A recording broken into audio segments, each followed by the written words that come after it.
So alam nga po nating lahat na magmula noong makilala si Eman Bacosa sa Philippine boxing community ay panay hamon na si Lemuel De Barbo sa kanya, kung saan napakadaming banat ni De Barbo kay Bacosa.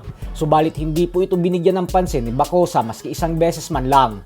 Pero nitong nakalipas na linggo nga lamang po ay gumawa din ng ingay si De Barbo sa Philippine boxing community matapos niyang matalo via third round knockout kay Nakagawa.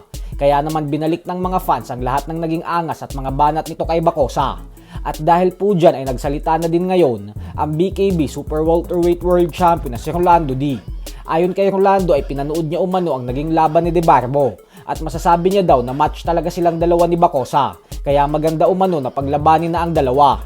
At dahil umano parehong may mga followers ang dalawa, kaya tiyak umano na madami ang manunood sa bakbakan ng mga ito kapag nagkataon. Madaming fans naman ang sumang-ayon sa pahayag ni Rolando D. Kaya sana umano ay aksyonan na ito ng mga promoter sa Pilipinas dahil yung mga ganitong klaseng laban daw ang magpapaingay sa Philippine boxing. Kasi tiyak na susubaybayan umano ito ng mga fans kahit sa press conference pa lang. Sa kabilang banda naman mga idol ay tila pinaiyak na naman nga po ng current WBC Welterweight World Champion Ryan Garcia ang sinasabi niyang anak niya na si Devin Haney. Ayon po kasi kay Garcia ay dapat umano hindi na umatras si Keyshawn Davis sa laban nito kay Haney. Giit ni Garcia na malaking pagkakataon na daw sana ito para kay Davis na kumita ng limpak-limpak na salapi.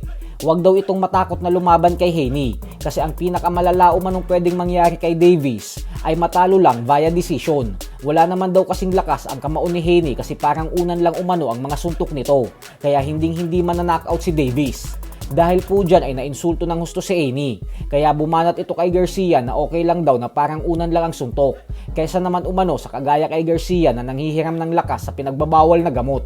Samantala, dinedemand na nga po ngayon ng mga fans na paglabanin ang dalawang Meksikano na sina WBC Interim Junior Welterweight Champion Pitbull Isaac Cruz at current WBC Lightweight Champion William Cepeda.